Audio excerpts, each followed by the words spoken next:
রোদ্দুর দাদুকে শিখিয়ে দিচ্ছে কোনটা কোন গাড়ি। দাদু ওই দেখো, হ্যাঁ এটাই করে প্রধানমন্ত্রী আসছে মিটিং করতে। বাবা অ্যাম্বুলেন্সের উপরে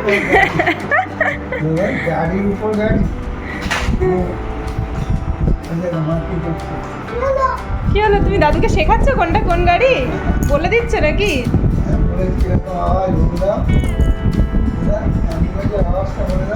ও জানেই না। ও ঝুড়িতে কি কি সবজি আছে? সবজিওয়ালা ঝুড়িতে সবজি আছে তোমার? হ্যাঁ আমি আকাশে যাব। আকাশে যাবা? ও জাদু হয়ে গেছো। আজকে আবার প্রতিদিনের কাজের থেকে একটা কাজ এক্সট্রা। এই কাজটা অনেকটা সময় নিয়ে নেয়।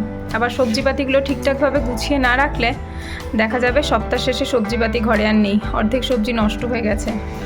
এখানে বিভিন্ন রকমের সবজি আছে, আর বর্মশাইয়ের পছন্দের পটলের ডাঁটা বা পটলের লতি। এখানে রয়েছে, আজকে এসছে পাকা আম। আমটা কি সুন্দর দেখতে। আমি তো প্রথমে ভেবেছিলাম ল্যাংড়া, তারপরে বর্মশাই বললো না গোলাপ খাস।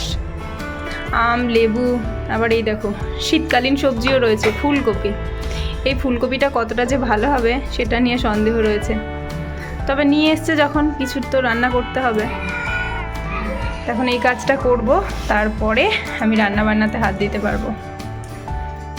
গুড মর্নিং বন্ধুরা, কেমন আছো সবাই? আশা করছি সবাই খুব ভালো আছে। আর আমি সঙ্গীতার ঘরের আরও একটা নতুন ব্লগে তোমাদের সবাইকে স্বাগত। তোমাদের সবাইকে অনেক ভালোবাসা জানিয়ে আজকে একটা নতুন ব্লগ শুরু করলাম। আর আমি এখানে বসে আছি দেখে রোদ্দুর আমার কোলে হাতিটা দিয়ে গেল। মা তোমার কোলে হাতিটা থাকুক, হাতিটাও ভিডিও করবে। তো সেই কারণে ওকে নিয়ে ভিডিও করতে বসলাম। আর আজকে সকাল সকাল দাদু এসছে, একটুখানি খেলাতে ব্যস্ত হয়েছে। আর আমি তো সেই সকাল 11টা থেকে লেগেছিলাম বাজারপাতি গোছাতে। সেগুলো গুছিয়ে এতক্ষণ কমপ্লিট হলো। এবার বাজারগুলো না ঠিকঠাকভাবে গুছিয়ে না রাখলে কি হয়, সবজিগুলো এমন অবস্থা হয়, নয় পচে যায় আর নয়তো শুকিয়ে যায়। তখন আর সেই সবজিটা রান্না করার মতো অবস্থা থাকে না। আর এখন যে সবজিপাতির দাম সেটা না বললেই নয়।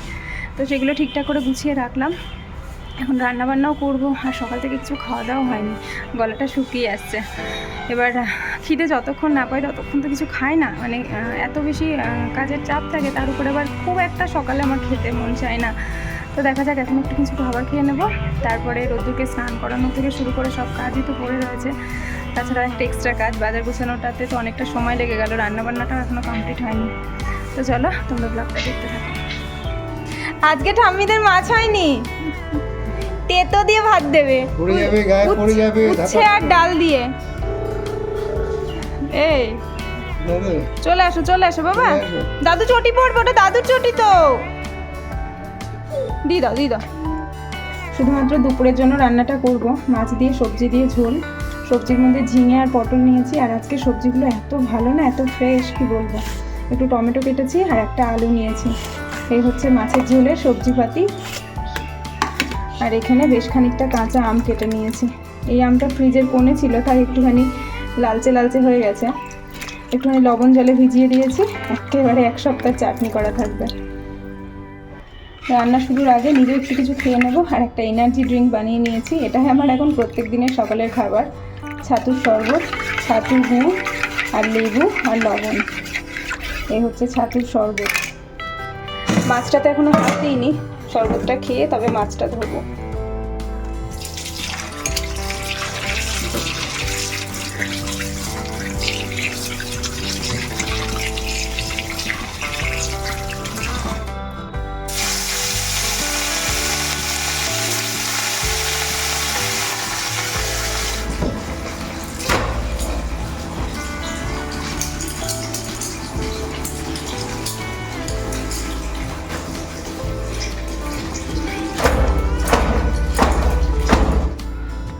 এখনকার আমগুলো যে কি মারাত্মক টক, চিনি দিতে দিতে চাটনি ফেনা হয়ে যাচ্ছে, চিনির কৌটো খালি হয়ে যাচ্ছে, কিন্তু চাটনি মিষ্টি হচ্ছে না। একটু ঝোলঝোলই নামালাম, চাটনিতে একটু ঝোলঝোল খেতে ভালো লাগবে গরমের দিনে। তবে একে খুব একটা মিষ্টি আমি করতে পারিনি। আর একেবারে হালকা পাতলা মাছের ঝোল, যেটা কড়াইয়ে রেখে দিয়েছি। মা আগে একটু খেয়ে নেবো, দুপুরবেলায় শেষ হয়ে যাবে, সেই কারণে আলাদা করে আর ঢেলে রাখিনি। আর একটু ঝোলঝোলই করেছি, এই দেখো ভাত দিয়ে মেখে খাবো তো এই জন্য। মা বেটুর স্নান তো হয়ে গেছে, কিন্তু আজকে খাওয়া দাওয়াটা একটু পরে করবো। দুটো যদিও বেজে গেছে, জানো তো আজকে না ছুটে ছুটে কাজ করেছি। অন্যদিনও করি, কিন্তু আজকে গতিটা যেন বেশি হয়ে গেছে। তো এখন আমি কাঁপছি, মোটামুটি হাত পা আর চলছে না, একটুখানি স্থির হবো তারপরে করবো। রান্না বসিয়ে দিয়ে কাচাকুচি করছি, কাচাকুচি করতে করতে রোদ্দুরকে স্নান করিয়ে ছাদে গেছি, ছাদে থেকে নেমে নিজে স্নান, এই যেন সারা ঘরের মধ্যে ছুটোছুটি করছি। আর আমার ছেলের শরীরটাও না আজকে ভালো না, কালকে রাত থেকে ভালো না, ঠান্ডা লেগে গেছে, আইসক্রিম এফেক্ট। না সমানে কয়দিন পর পর আইসক্রিম খেয়েছে, তারপর কদিন যাবৎ রাত্রিবেলা তো বেশ ভালোই ঠান্ডা করছে, ফ্যান চলছে, এবার ফ্যান বন্ধ করে দিলে আবার ঘেমে যাচ্ছে। তো এই করে কালকে থেকে রাত থেকে কাশি শুরু হয়ে গেছে।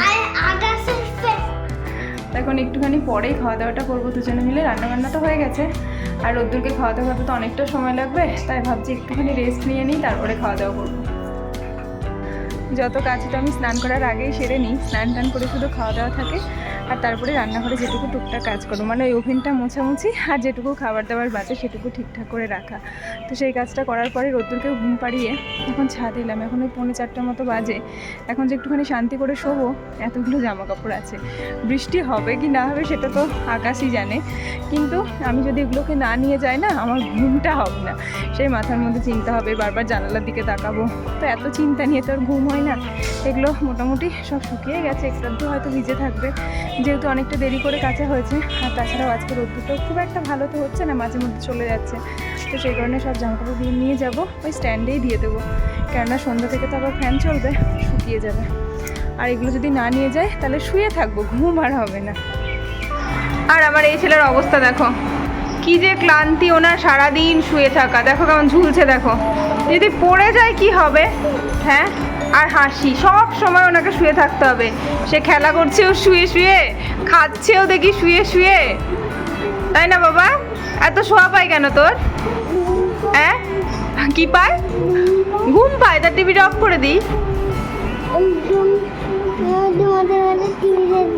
তাই না? বদমাইশ। আরে দেখো খেলনাগুলোর অবস্থা দেখো, এদের অবস্থা করুন, পা হাতে, স্পাইডারম্যানের পা রোদ্দুরের হাতে।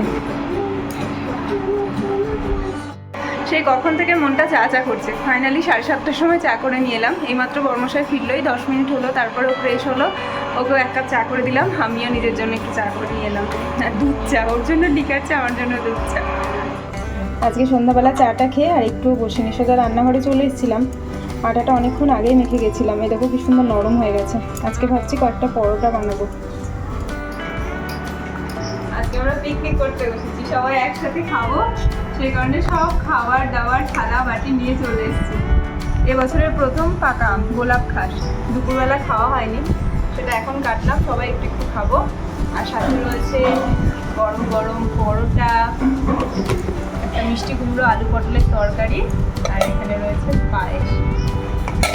আজকে আমরা পিকনিক করবো, সবাই নিজে নিজে নিয়ে খাবো, হ্যাঁ, যার যতটুকু প্রয়োজন ততটুকু নিয়ে খাবো। আচ্ছা, তাহলে প্রথমে আমি, রোদ্দুর গোল পরোটা খাবে না 3 কোনা পরোটা খাবে? ওয়াও, তো বড়। এবার তরকারি দেবো আমরা একটু, ওই যা পাতা উঠে যাচ্ছে, তরকারি আর আমটা আর পায়েসটা পরে দেবো। হ্যাঁ, তুমি খেতে শুরু করো। খুব এমনি ফ্যান চলছে, এমনি ঠান্ডা হয়ে যাবে, খেয়ে নাও আস্তে আস্তে খেয়ে নাও। পরোটা তো তাই আমাকে খাওয়াতে হবে না, ও একা একাই খেতে পারবে, সেই জন্য আজকে আমরা সবাই একসাথেই খাবো।